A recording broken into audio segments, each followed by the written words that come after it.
संसार की बातें क्या, सुपरस्टिशन बातें क्या, किसी भी चीज का तुम्हारे ऊपर असर नहीं होगा इन वचनों से जो तुम सुनने जा रहे हो।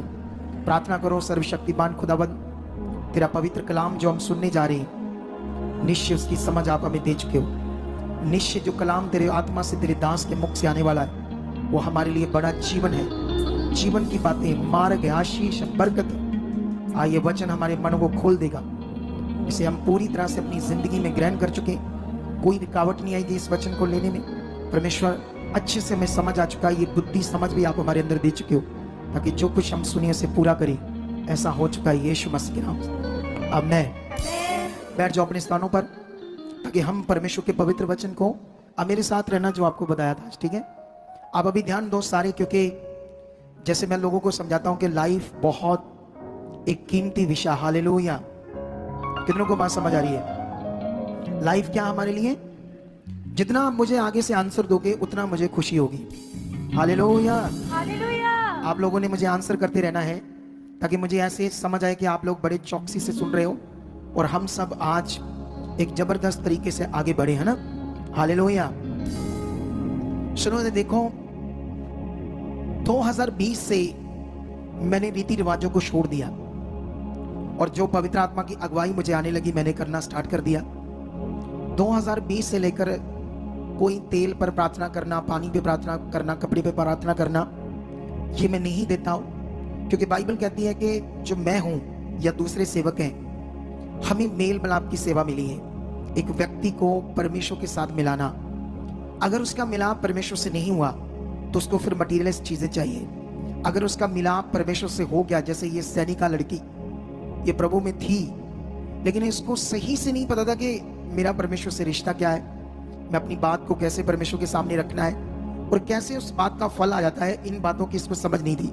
उसका ये कारण था क्योंकि ये भी रीति रिवाजों की शिक्षा में थी और जैसे सीखा हुआ था वैसे इसका मन था, बड़ा मन नहीं था, वो प्रैक्टिकल जीवन नहीं था परमेश्वर के साथ।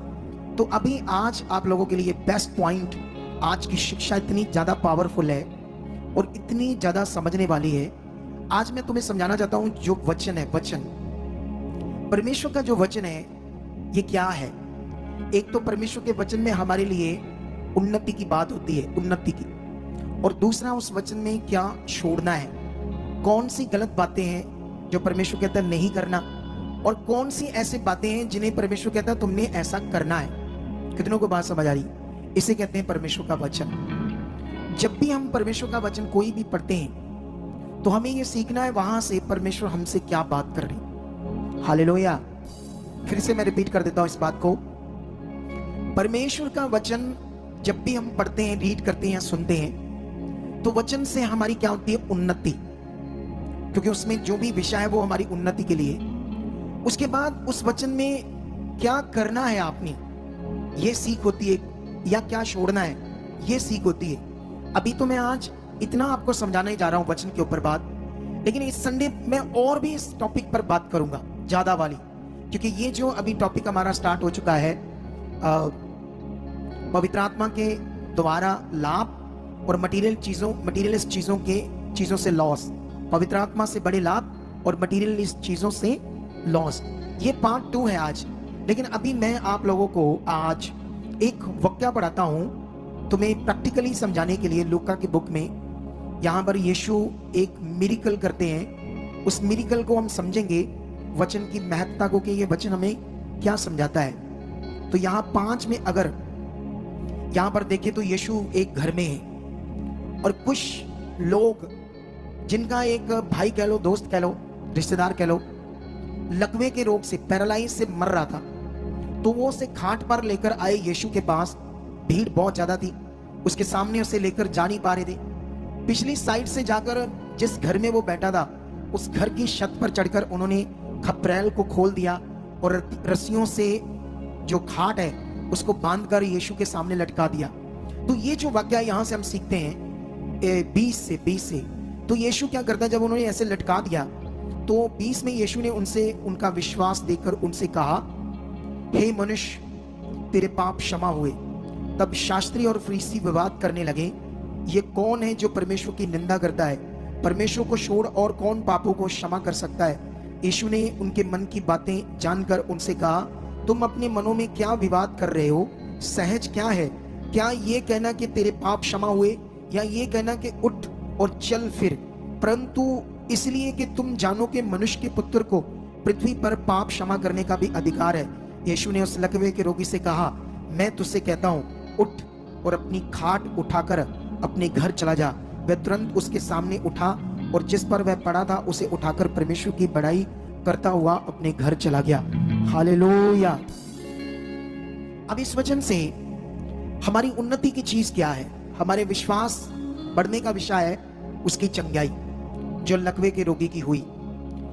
लेकिन जब लकवे के रोगी की चंगाई हुई तो कैसे हुई, क्या हुआ, यहां पर यह सीखने वाला विषय यहां पर यह है कि वो जो लोग थे वो चाहते थे यीशु से हील करे, वो यीशु से चाहते थे इसे चंगा करवाना।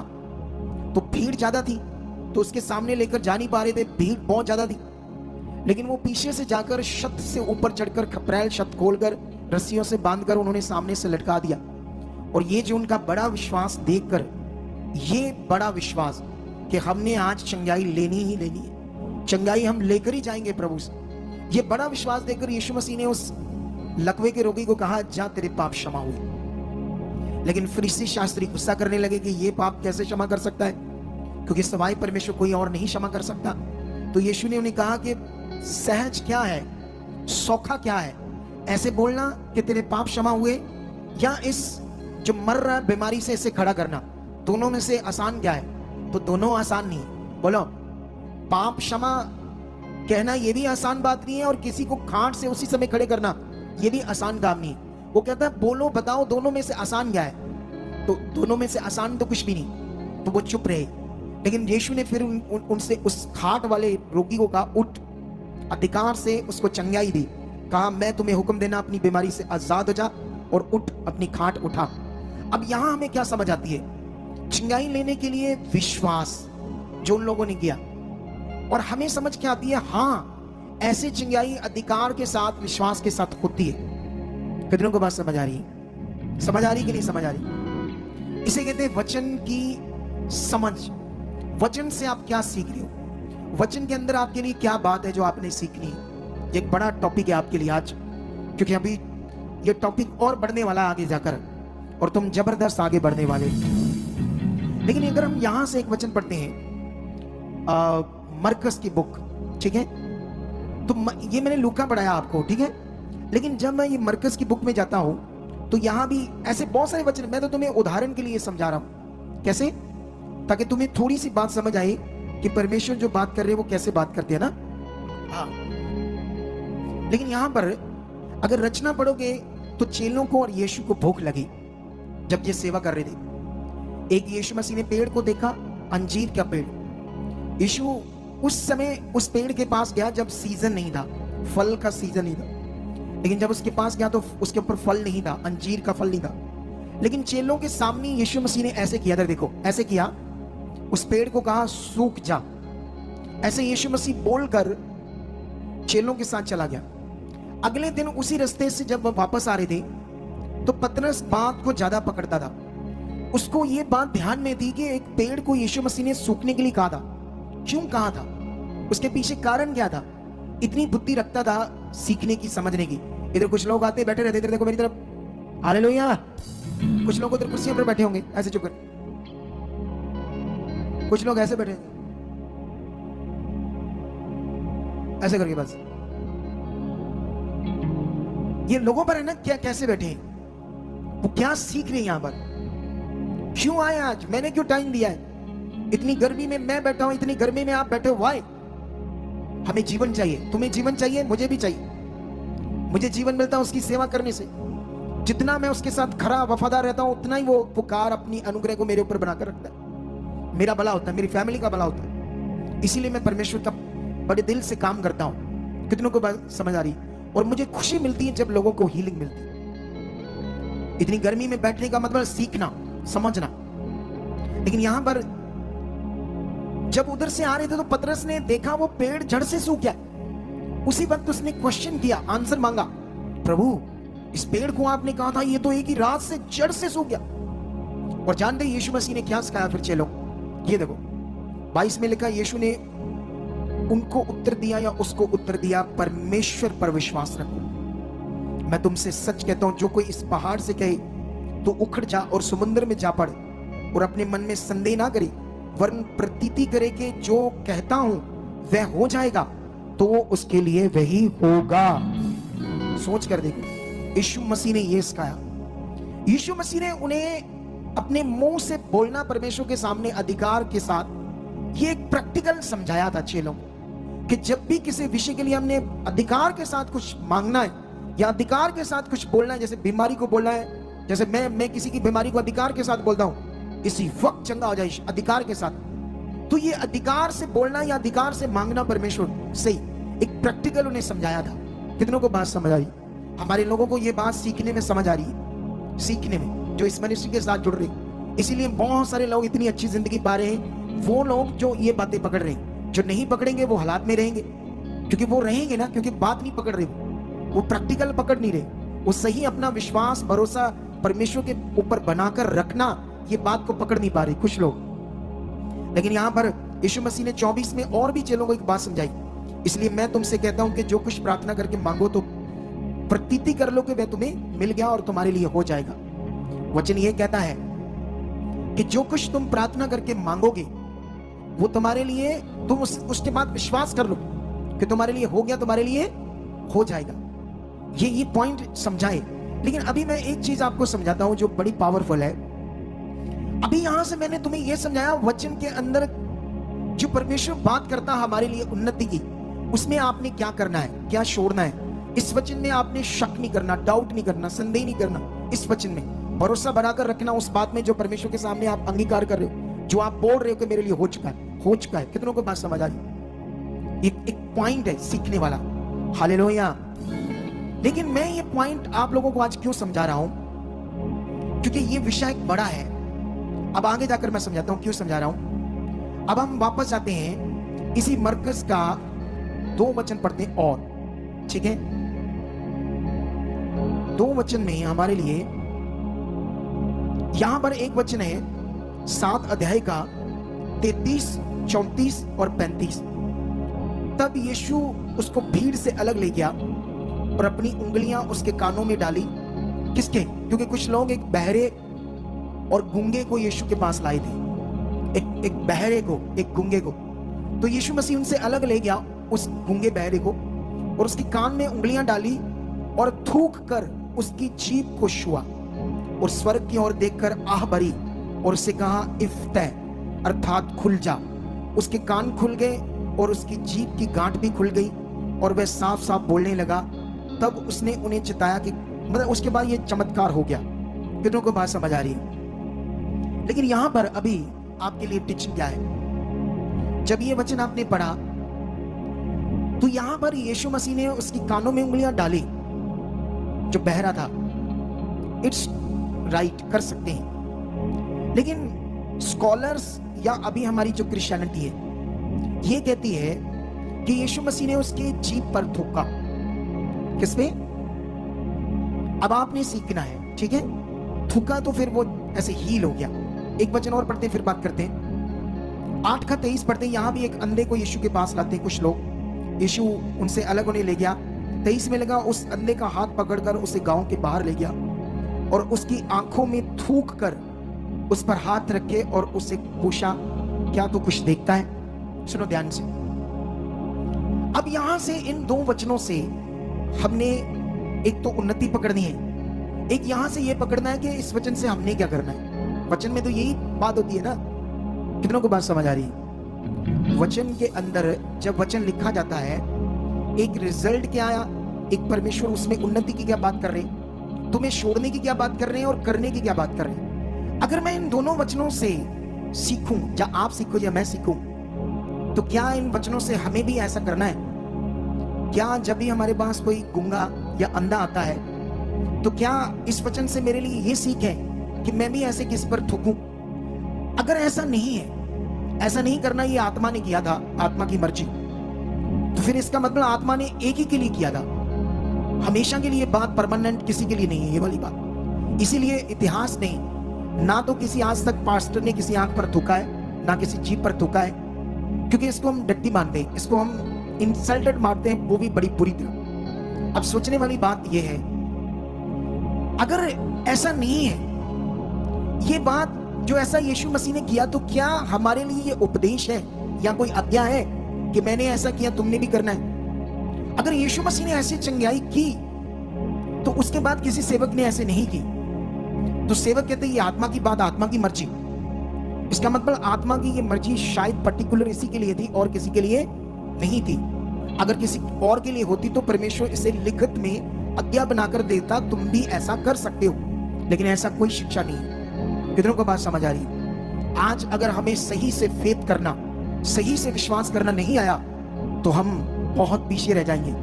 कितनों को बात समझ आ रही है? हालेलुया। लेकिन अभी मैं आपके लिए एक और वचन पढ़ाता हूं, फिर आपको ज्यादा समझ आएगा। हम अभी जाएंगे प्रेरितों की बुक में, ठीक है?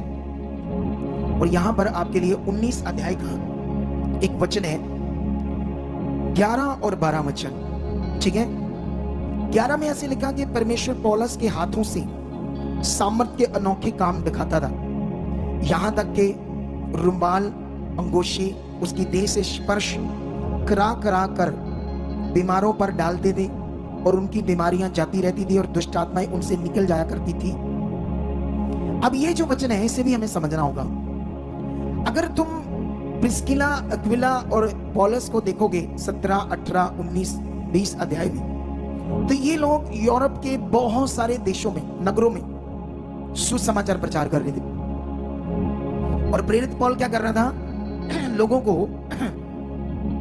और भी जानकारी दे रहा था सुसमाचार क्या है। और जानते हैं ये जितने एरिया थे, चाहे वो कुरिन्थुस था, इफिसुस था, कई सारे नगर हैं वहां पर लिखे हैं बाइबल में, अभी इनकी डिटेल्स बताने का टाइम नहीं। लेकिन ये जो बेसिकली एरिया है ये इफिसुस है, यहाँ ये प्रेरित पौल है। अगर आज की डेट में ये देखोगे तो ये तुर्की है। उस समय एक ये नगर था इफिसुस, आज भी इसका नाम मिल जाएगा किताबों में, लेकिन आज एक तुर्की देश है जिसमें ये एक नगर था इफिसुस। अगर तुम इसकी गहरी स्टडी करोगे तो वो सारा जो एरिया था वो अन्य जाति लोग थे। जानते वो क्या क्या प्रैक्टिस कर रहे थे? वो कर रहे थे सैटानिक प्रैक्टिस, शैतानी चीजों की प्रैक्टिस, सुपरस्टिशंस, जादुई किताबें, और जैसे किताबों में जो मंत्र जाप करना, ऐसी चीजों की बहुत ज्यादा उनकी प्रैक्टिस थी। जादू टूना, ऐसी चीजों पर, ब्लैक मैजिक्स, ऐसी चीजें। और जो भी ऐसी चीजों के वो क्या कहते हैं होते हैं, मजिशियन जिन्हें बोल सकते हैं, जादूगर, या ऐसे बोल सकते हैं वो अपने आप को लोगों के ऊपर कुछ दिखाते थे कि हम कुछ है, हमारे पास कोई डिवाइन पावर है। वो कैसे उन्हें संबोधित करते थे, कैसे बुलाते थे? अभी यहाँ तो लिखा नहीं कुछ, लेकिन हम तो उन्हें बाबा भी कहते थे, तंत्रिक बाबा भी कहते हैं हम लोग, ऐसे भी बातें करते हैं। तो ऐसे लोग थे और बड़ा खतरनाक उस एरिया में सिस्टम चल रहा था। किसी को भी जादू टूने से मारना, शक्तियां प्रकट करनी, जादू टूनी।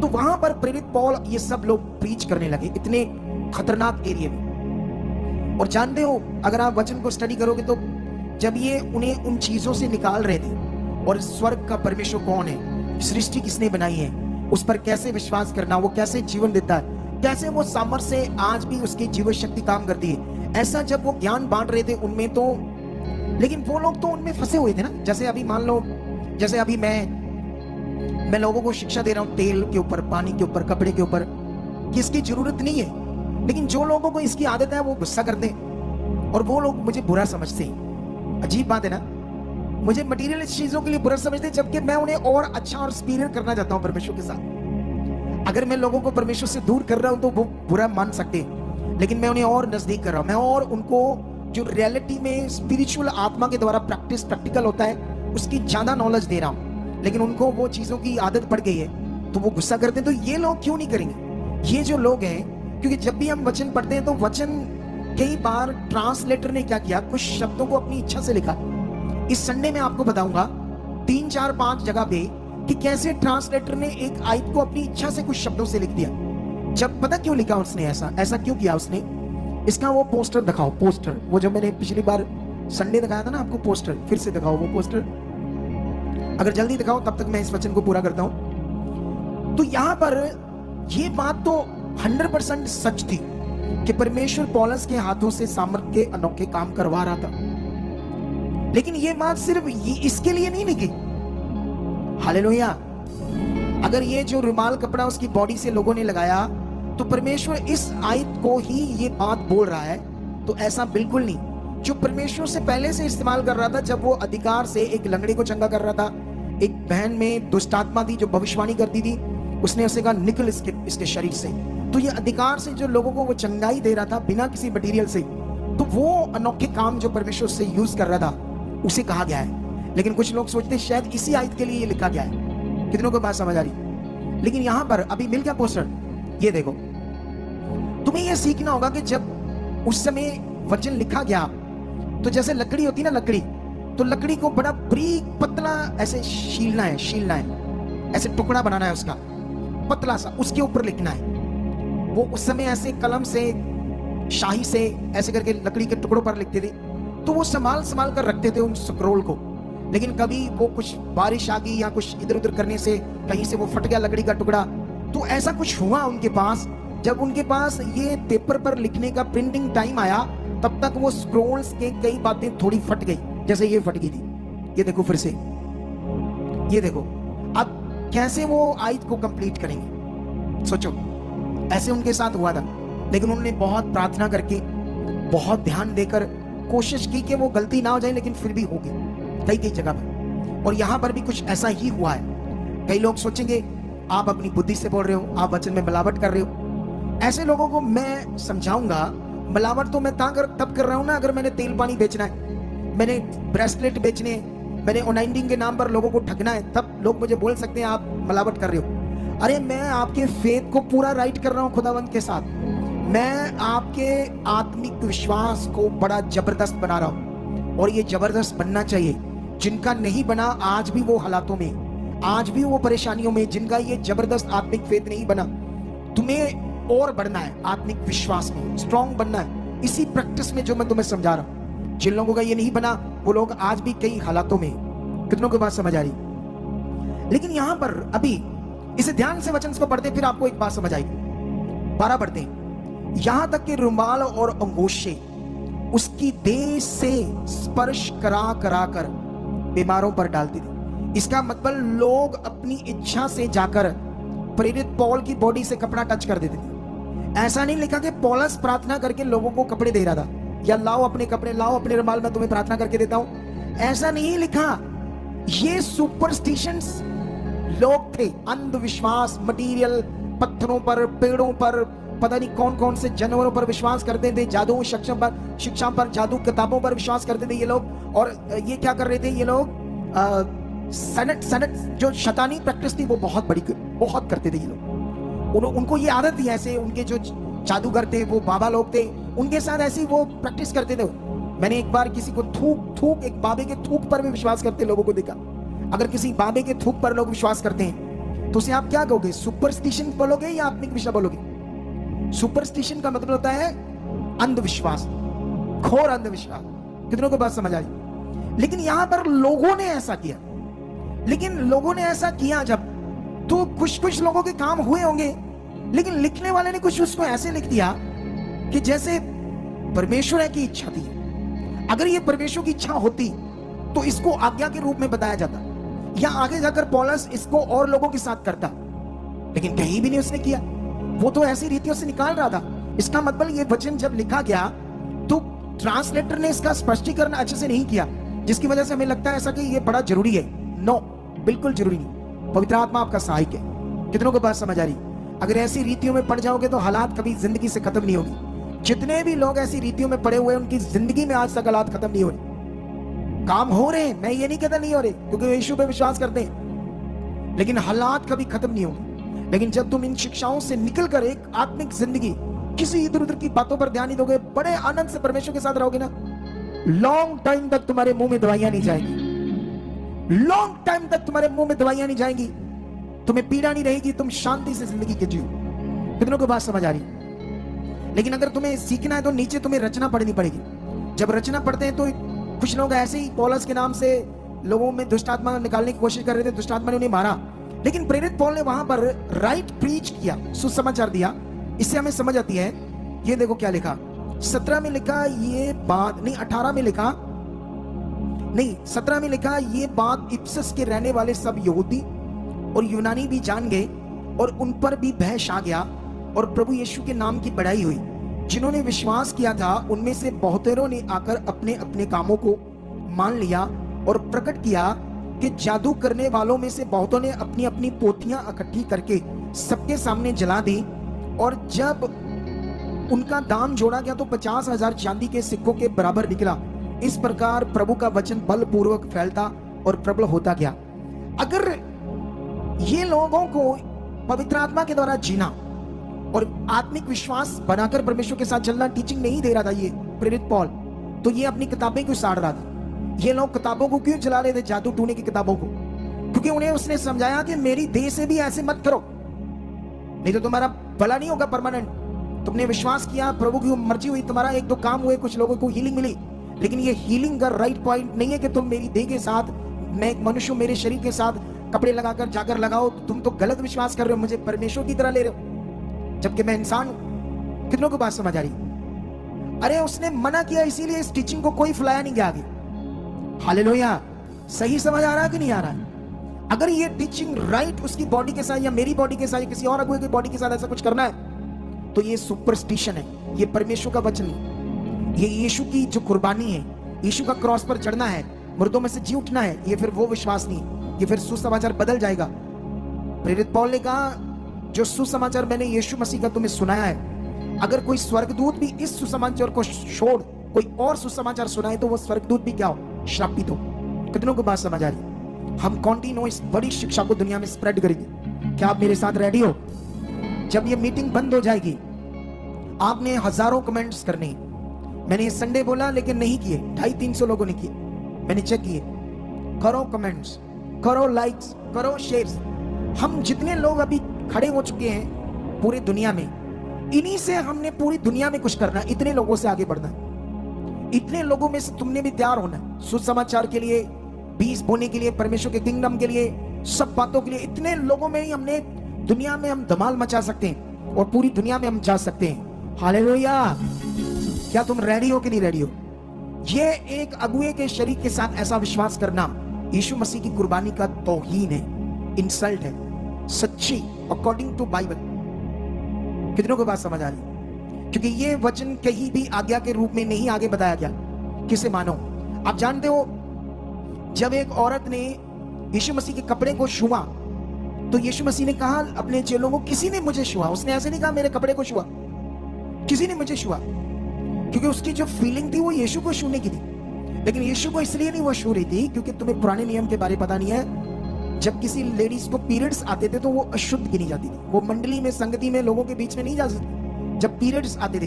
तो इसको तो 12 साल से लहू बहने का रोग था, तो ये समझ रही थी व्यवस्था के अनुसार मैं अशुद्ध हूं, मैं लोगों के बीच में नहीं जा सकती, यीशु को भी नहीं छू सकती क्योंकि मैं अशुद्ध हूं। इसलिए उसने उसके कपड़े को छुआ। रीजन ये था, लेकिन रीजन ये नहीं कि कपड़े ने उसे हील किया। इसीलिए यीशु ने उसे कहा, your faith has made your well. तेरा जो विश्वास है उसी ने तुझे चंगा किया है। हालेलुया! यीशु ने क्या कहा उस समय? हे लड़की, हे नारी, हे बच्चे, हे बेटी, तेरे विश्वास ने तुझे क्या किया है। ऐसा नहीं उसने कहा कि इस कपड़े ने तुझे चंगा किया, इस कपड़े में कोई खासियत थी, इस कपड़े में कोई अनॉइंटिंग थी। वचन को तोड़ना मरोड़ना जिस मर्जी ले जाओ, लेकिन राइट चीजों को तुम पकड़ो। दुनिया नहीं पकड़ रही तो ठीक है, लेकिन जो परेशान है ना, अभी अगर मुझे सुनेंगे तो अगर उनके रिश्तेदार दूर देड़े कहीं भी लोग परेशान है तो उनको बोलना है ये करके देखना जो हम बोल रहे हैं। हम ज्यादा स्पिरिट्स तुम्हारा विश्वास बना रहे, इन रीति रिवाजों से ऊपर उठा रहे हैं आपको और जबरदस्त बना रहे। कितनों को बात समझ आ रही? लेकिन अब वापस आते उस बात पर, अगर यीशु मसीह ने थूक से चंगाई की, जैसे मैनर्स समझते ना, मैनर्स, जैसे आपका घर में कोई बच्चा है, आप लोगों सारे खाना खाते हैं, चाय पीते हैं या कपड़े पहनते हैं, तो चाय ऐसे पीते हैं, कई लोगों की ऐसी आवाज आती ना, 10-10 जनों को चाय की आवाज आती है, तो आप क्या बोलोगे ऐसे चाय पीने लगो? नहीं, ऐसे मत पियो भाई, आवाज नहीं आनी चाहिए। अच्छा, कई लोग रोटी खाते ऐसे आवाज आती है लोगों, इसको कैसे मैनर्स बोलोगे? अच्छा, कपड़े जो पहनेंगे वो कैसे होने चाहिए? क्या यीशु मसीह हमें गुड मैनर्स सिखाएगा या कुछ ऐसी चीजें दिखाएगा जिससे हम भी आगे पीछे हो जाएंगे? हैं? गुड मैनर्स दिखाएगा ना, वो तो सर्वशक्तिमान। आज लोगों को समझ नहीं आ रही कोई बात। अरे उन्हें गुड मैनर समझ नहीं आ रही।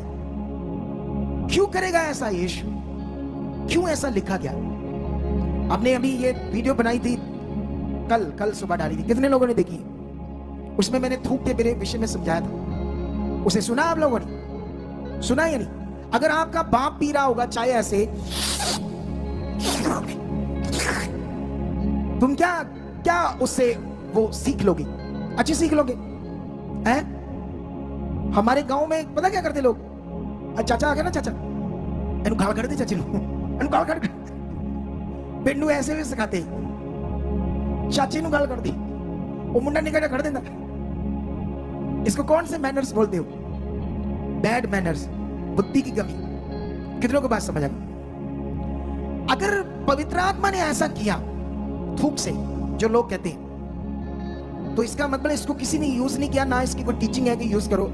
इसका मतलब वो एक के लिए थी, दोबारा किसी के लिए बात नहीं थी। अगर प्रेरित पौल के साथ लोगों ने उसकी बॉडी के साथ कपड़े चीजें टच करके अपने लोगों पर लगाई, कुछ लोगों की हीलिंग हुई, ऐसा लिखा है, इसे मैं जुटलाता नहीं, लेकिन वो आगे जाकर आज्ञा नहीं है। आगे जाकर उसकी टीचिंग को कहीं भी नहीं सिखाया गया कि ऐसा करो।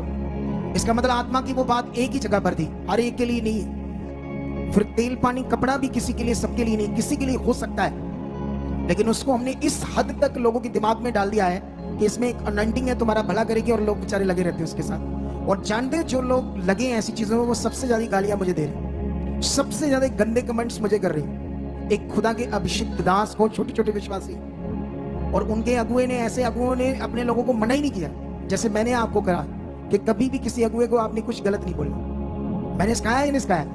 लेकिन उन्होंने नहीं सिखाया, यही फर्क है। तो फिर बढ़ो आगे। हालेलुया। ये एक क्लैरिफिकेशन था आपके लिए, पावरफुल, कि तुम्हारा आत्मिक फेथ, आत्मा में बढ़ना, प्रैक्टिकल में बढ़ना, विश्वास में बढ़ना, ये सबसे बड़ा विषय। अगर किसी की चंगाई नहीं हो रही, उसे और ध्यान देना है, और चाहत में बढ़ना है, और फेथ में बढ़ना है, और आत्मिक जिंदगी में बढ़ना है। जितना वो बढ़ेगा उसकी चंगाइयां होंगी। अगर कोई रुकी है तो कितनों को बात समझ आ रही? ये राइट टीचिंग को पकड़ के रखो। लेकिन अभी मैं तुम लोगों को ये समझाने की कोशिश कर रहा हूं, यहां पर मेरे पास टाइम बड़ा कम है। यहां पर मैं आप लोगों को कुछ पवित्र आत्मा की बातें समझाता हूं जो इतनी पावरफुल लिखी है, जो परमेश्वर कहता है ऐसा करो। जिन वचनों को लोग ढाल बना रहे हैं और हमारे साथ कुछ वाद विवाद कर रहे हैं कुछ लोग, मैं उन लोगों की बुद्धि से हैरान हूं, जिस वचन के बारे में कुछ शिक्षा ही नहीं दी ऐसा करना है, कहते हैं ये करना है, ये आत्मा की बात। लेकिन जिसके बारे में लिखा उसके बारे में बड़ी कम बात करते हैं, लेकिन हम उसके बारे में ज्यादा करते हैं। आने वाले समय में कर सकते हैं, हमें देखकर डर से कि हम परमेश्वर में ज्यादा ना यूज करें, तो लोगों को फिर गोल गोल बातें कर सकते हैं, लेकिन करना तो पड़ेगा। नहीं तो देखना फिर फ्लड आने वाला है इस मिनिस्ट्री के द्वारा, परमेश्वर की पावर का। तुम देख रहे ना हीलिंग ज्यादा बढ़ रही है, देख रहे हैं या नहीं देख रहे? बोलो, कितनी हीलिंग बढ़ रही है? बढ़ रही है नहीं बढ़ रही? अब ये और ज्यादा बढ़ने वाली है, तुम्हारी जिंदगी और पावरफुल होने वाली है। लेकिन यहां पर मैं बहुत स्पीड से कोशिश करता हूं कुछ वचनों को आपको देने की, क्योंकि मेरे पास काफी ज्यादा वचन है जो मैंने लिखे थे आपके लिए।